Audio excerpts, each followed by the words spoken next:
State of Idaho plaintiff versus Lori Vallow, a.k.a. Lori Daybell, defendant.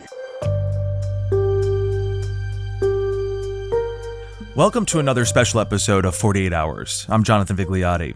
The murder trial of Idaho mother Lori Vallow Daybell is now in its second week. She's accused, along with her husband Chad Daybell, of the unthinkable, murdering her two youngest children, Joshua J.J. Vallow and Tylee Ryan, as well as Chad's late wife, Tammy Daybell. Prosecutors say the couple killed all three fueled by their end-of-times beliefs and to steal Social Security funds and insurance money. Both have pleaded not guilty. The focus of this trial will be the three killings, but Lori Daybell also faces murder conspiracy charges in Arizona connected to the 2019 shooting death of her previous husband, Charles Vallow. The perpetrator was Lori Daybell's brother, Alex Cox, who died months later as the search for J.J. Vallow and Tylee Ryan was underway. Despite massive interest in this trial, the judge has barred cameras from the courtroom, so our team is taking the audio from the proceedings and sharing highlights from the trial in these special episodes. Today, I'm joined by producer Richie Fetzer, who's been working with 48 Hours for almost a decade and covering this case from the start when the children were missing but still believed to be alive. Richie, welcome. Hi, thank you. Thanks for joining us. Let's look back at the first week of the prosecution's case. First off, last Tuesday, April 11th, there's direct questioning of Rexburg, Idaho police detective Ray Hermosillo. What was Detective Hermosillo's role in this case? So Detective Ray Hermosillo works with the Rexburg Police Department. He became involved in this case when he was one of the first investigators to realize that JJ and Tylee were missing. And he began to investigate Lori's husband, Chad Daybell, and Lori's brother, Alex Cox. So it was just a missing persons case. Yeah, and this detective speaks with Chad Daybell, Lori's husband, and Alex Cox, Lori's brother, during this welfare check on JJ. That welfare check, again, instigated by Kay Woodcock, JJ's grandmother, who hadn't been able to reach JJ for months. We're going to play a clip from Detective Hermosillo as he was in court. At that point, Alex got a blank look on his face, kind of a frightened look, looked over at Chad Daybell, who was on the other side of the pickup truck. Chad then looked at Alex, and they both kind of just looked at each other and didn't answer my question initially. Okay. What did you think about that conduct? It raised some red flags just based on the way they acted with that question. I then again asked Alex if he knew where JJ was at, and he stated that JJ was with Kay in Louisiana. What did you think of that response? I told Alex that wasn't likely because Kay was the one who called in for the welfare check. And then again, they both kind of just looked at each other, which again raised our suspicions. So it's very interesting hearing this, that, Alex not being able to give an answer. And then after this, Alex even goes on to say that he doesn't have Lori, his sister's, phone number. And so does Chad Daybell. So his testimony didn't stop there. We have a clip here of Detective Hermosillo testifying to prosecutors about his interaction with Chad Daybell. I asked him how he knew Lori Vallow, and he stated that he hardly knew her, that he had only met her a couple of times. Okay. Was there anything suspicious to you about that response? There was. What was that? We knew that Lori Vallow and Chad Daybell had been married 2 weeks prior to my contact with him. Okay. But he said he hardly knew her. That's correct. I mean, so many red flags. That perhaps is the biggest red flag. Yeah, it makes you wonder what Chad thought the police actually knew at that point, because obviously at this point, it's only 2 weeks after he and Lori had gotten married in Hawaii. Like, it's interesting that he didn't think anyone else knew that. Mm-hmm. And as the questioning continues, it gets very heavy very quickly. Detective Hermosillo goes on to testify about law enforcement finding the children's remains on Chad Daybell's property. First, he describes finding JJ. I want to just warn listeners that some might find the following details disturbing. So fast forward about 2 minutes or so if you'd like to skip this next part. Let's take a listen. As they began removing the top layer of soil, it began to expose 3 large white rocks. And at that point, there was a strong odor of, through my training experience, it was a decomposing body. Okay. Is that something you've smelled before? Unfortunately, yes. I can't imagine what it was like inside that courtroom. And then after that, believe it or not, the testimony becomes even more graphic. Again, another advisory to our listeners. They continued to dig around that, what we started to call the burial site, and eventually exposed what appeared to be a small body wrapped in black plastic. The remains of J.J. Vallow, and then Detective Hermosillo goes on to describe finding Tylee's remains. Eventually, we uncovered bits and pieces of Tylee, who we assumed was Tylee, that had been burned. I mean, Richie, you listen to this. I don't know how else to describe it than just sheer terror. The state in which the remains of these 2 young children were found. While we don't know exactly what Lori was thinking while listening to this, what do we know about how she perhaps reacted to the detective's testimony, the gruesome descriptions of her children's remains being found? After the beginning of this testimony, there was a lunch break, and court came back, and Lori wasn't in the courtroom. So there was a moment of some confusion. Attorneys were walking in and out of the room, and then eventually she was brought back in, and her attorneys, the defense team, made a request with the judge that she be allowed to be excused from the remainder of the day because of how graphic the testimony was. So the prosecutors argued that they wanted her to be there, and ultimately the judge agreed with the state, and she had to stay for the rest of the day. Lori had to listen to the testimony. Yeah. And the testimony only got more graphic. Detective Hermosillo went on to testify more about JJ's remains. I saw a little boy in red pajamas. He had a white plastic bag around his head, several layers of duct tape from his chin to his forehead area. His arms were duct taped with several layers of duct tape. His arms were folded like this across his chest. Can you guys see that?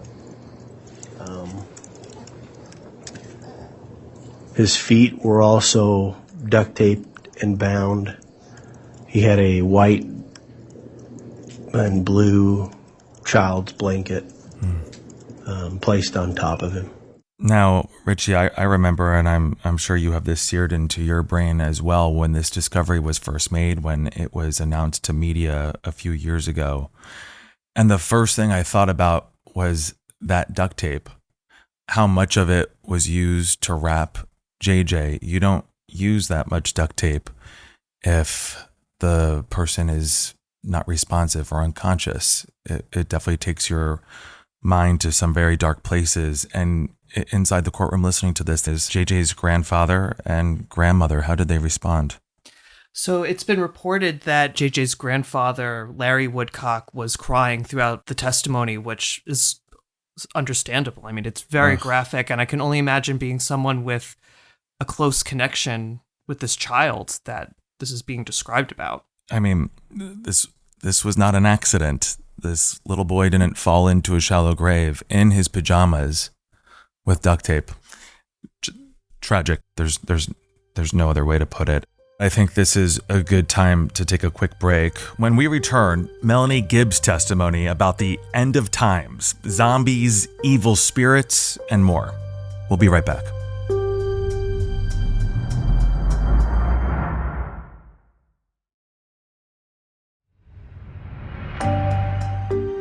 And we're back.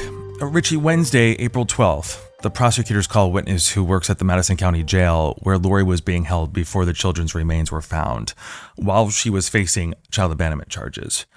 They use this as an opportunity to play audio of a phone conversation between Lori and Chad. Why was this so striking? So this testimony, it's about this phone call that Lori and Chad had literally as investigators are in his backyard searching for the children on the property. At this point, they hadn't found anything yet, and you can actually hear Chad filling Lori in on what's happening. What, are they in the house? No, they're out in the property. Are they seizing stuff? Again? They're searching. So the conversation goes on. Pray. What? What do you want me Yeah, to right. Pray, he says. They talk a little longer and then say goodbye. Can you say I love you? Should I try to call you later? I don't know. I don't know. You can try, yeah. I'll answer if I can. Okay. I love you, and we'll talk soon. Okay, baby. Love you. Okay, love you. Good night. Now remember, this phone call is happening as investigators are there searching the property and are about to find the children's remains in shallow graves. Chad would soon find himself under arrest too. Richie, let's talk about Chad's late wife, Tammy. Both Chad and Lori are also charged with her murder. Tammy Daybell, a mother of 5 and a librarian, dies about 2 weeks before Chad marries Lori. Investigators were suspicious and wanted to know more about Tammy's death. So Tammy Daybell dies in October of 2019, and her remains are exhumed in December of that year. I remember when that happened, and there was a lot of questions of what they could learn at that point. And it was actually revealed, or confirmed actually in this trial, that the prosecutors say that she died by asphyxiation. So it's going to be interesting to see what else we learn about her case as the trial continues. A lot happened on Wednesday. The same is true for Thursday, April 13th. Melanie Gibb, Lori's former best friend, was called to testify on that day. She testifies about the first time that she met Lori, which was in 2018.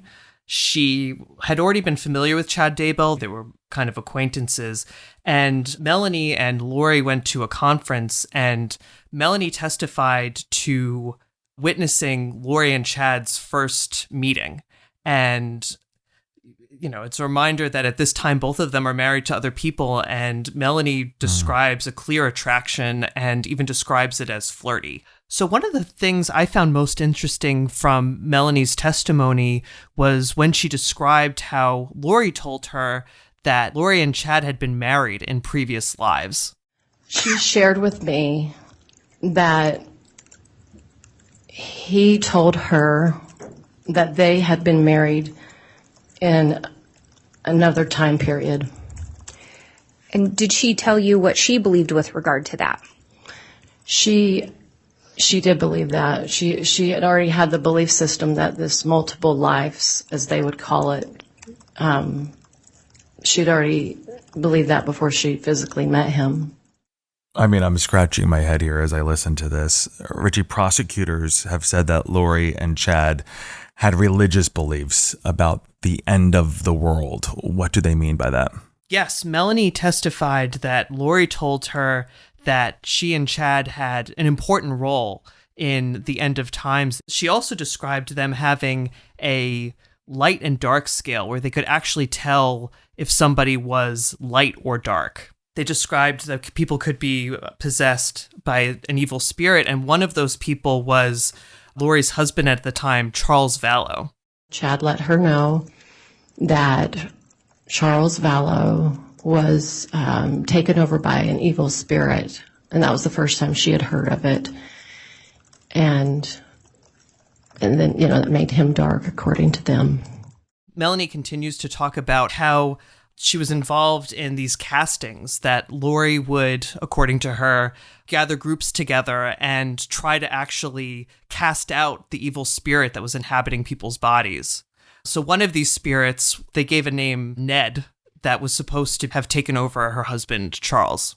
The first time they thought they were able to cast out this first spirit that took over Charles's body, whose name was Ned. When that spirit left, so they weren't sure how it worked. And so after they believed Ned left, then they would see that Charles was still alive. And then they would come up with another idea that maybe another spirit, and then they come up with another name that spirit was the one that took over his body.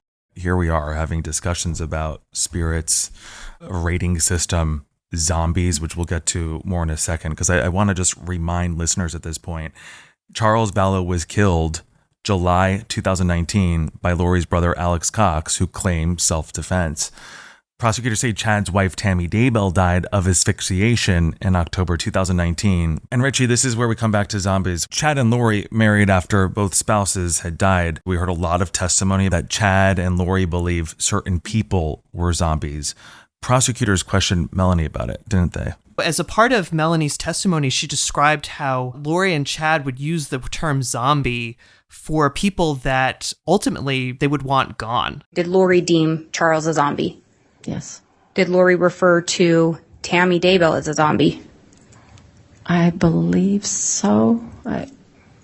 She probably used that word, but I'm not 100%. I think so. Did she refer to Tammy as being possessed? Yeah.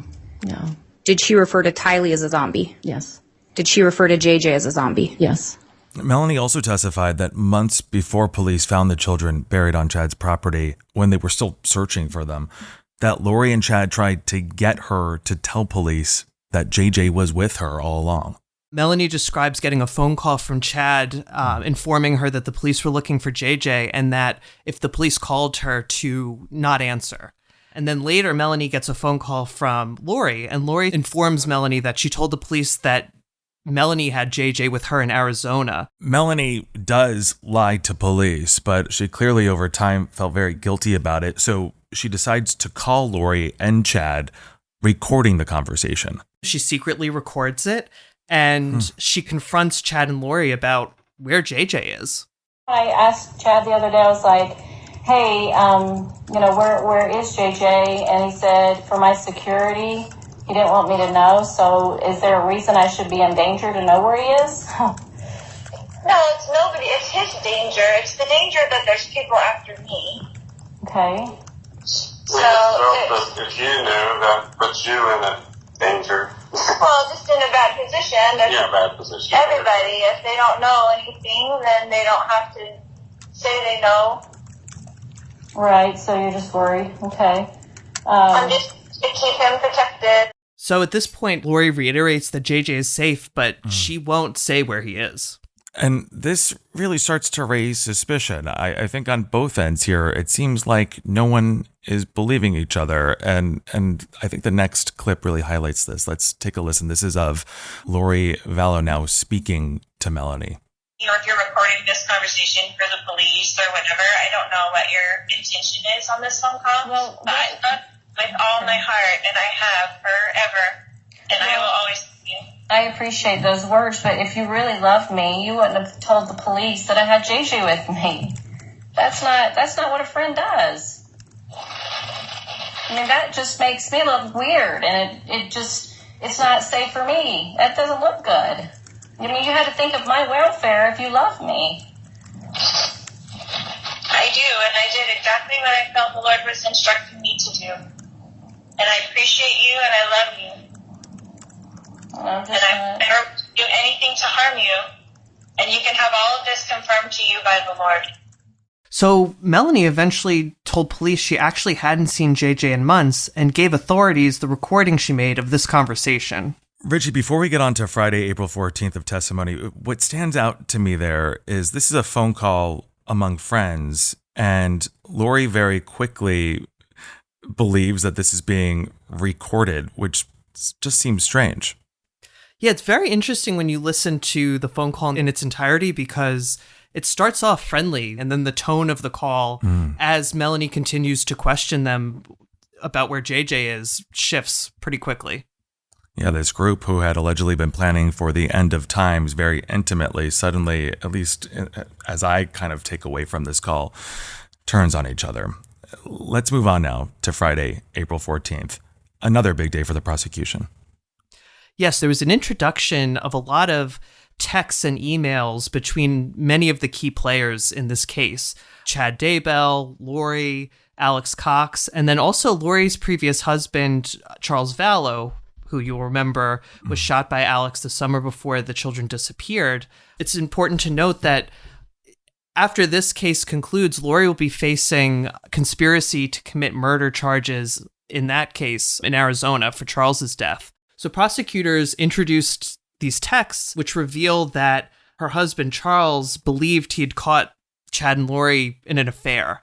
And he even, you could see in the text messages, contacts Chad Daybell's wife, Tammy Daybell, a couple times via email. And it's not clear if she got them. It doesn't seem that she responded. But shortly after Charles's death, there are texts between Chad and Lori where it appears she's learning or has just learned that she will not be receiving a $1 million life insurance policy for Charles. It appears actually went to his sister, Kay Woodcock. So here is Detective Nathan Duncan, and he's actually reading these text exchanges between Chad and Lori. Lori responded to Chad, "Nope, he can change it anytime he wants. He's the agent, and anyone can change the beneficiary anytime with their own signature. I'm thinking it must be Kay." Chad sent Lori a message. It will be interesting if he got it changed after he had 2 bullets in his chest. Was there an additional message located? Yes. On 7/18/2019 at 12:19 hours, Lori sent Chad a message. "So I talked to the insurance company. He changed it in March. So it was probably Ned before we got rid of him. They can't tell me to who, of course, but it's done. I'll still get the $4,000 a month from SS."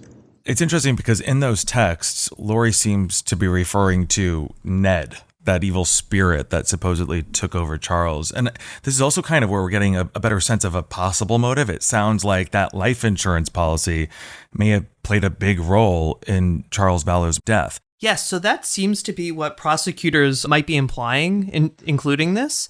And it fits pretty well into their argument that money was a big motive in Lori Vallow's alleged crimes. What other testimony did we hear last Friday? So a big person that testified was Zulema Pastenis, who is Alex Cox's wife. She'd actually married him just a couple weeks before he died. And she testified largely as an insider to Chad and Lori's alleged extremist religious beliefs. She seems to corroborate, as Melanie Gibb has, their belief that people could be taken over by dark spirits. And one particular part of her testimony that gives an insight is that she describes that Lori believed a way to prevent someone's body from being re-entered by a spirit would be to either bind them or burn them, which is really chilling considering that JJ was bound with all that duct tape and that Tylee's remains were so severely burned. Very haunting. So Zulema helping possibly connect some dots here for the prosecution. Did Zulema have any other insight into her husband, Alex Cox? So yes, Zulema testified that Lori and Chad seemed to have convinced Alex that he had a divine mission to protect Lori. And remember, Alex told police that he had shot and killed Charles Vallow earlier that summer in self-defense and largely to protect her. Zulema goes on to talk about a conversation she had with Alex 5 months after that, where he makes this alarming statement indicating that he felt that Lori and Chad might be making him their quote-unquote fall guy. Ultimately, what did he say? He was very quiet and unresponsive, and then he said, I think I'm being their fall guy. Meaning... And what did you say? I said, fall guy for what? What is it that you have done? What have you done that you would be the fall guy for. It was like I kept pressuring him, and I was so frustrated because he wasn't answering me. So I would walk away, and he would say something, and then I would come back, and then I would pressure him again, and then he said, one of the times when I was walking away from him, he said, Sulema, either I am a man of God or I am not. And then Alex passed away the next day? He passed away the next day. Richie, it seems like Alex Cox will loom large over this trial, and I wonder what could this mean for the prosecution's case since he has passed away. So that's a big point. Alex appears to be, according to the prosecution, at the center of this murder case. And, part of their challenge, the defense in their opening was very clear that they want the jury to focus on what Lori did and not what Alex or anyone else did. What can we expect in the next week of this trial? It will be interesting to see who else testifies. What we do know is Zulema will continue her testimony. And then after that, since the witness list has been sealed by the judge, we'll just have to see. Our team at 48 Hours will be reporting on the Lori Vallow Daybell trial. We plan to bring you the latest coverage and analysis throughout the trial exclusively on the 48 Hours podcast. In the meantime, be sure to follow and listen to 48 Hours wherever you get your podcasts. You can also listen ad-free on the Amazon Music or Wondery app. Richie, thanks so much for debriefing us. We're going to check back in with you soon. Yes, thank you so much for having me, Jonathan. It'll be interesting to see what else happens in this trial.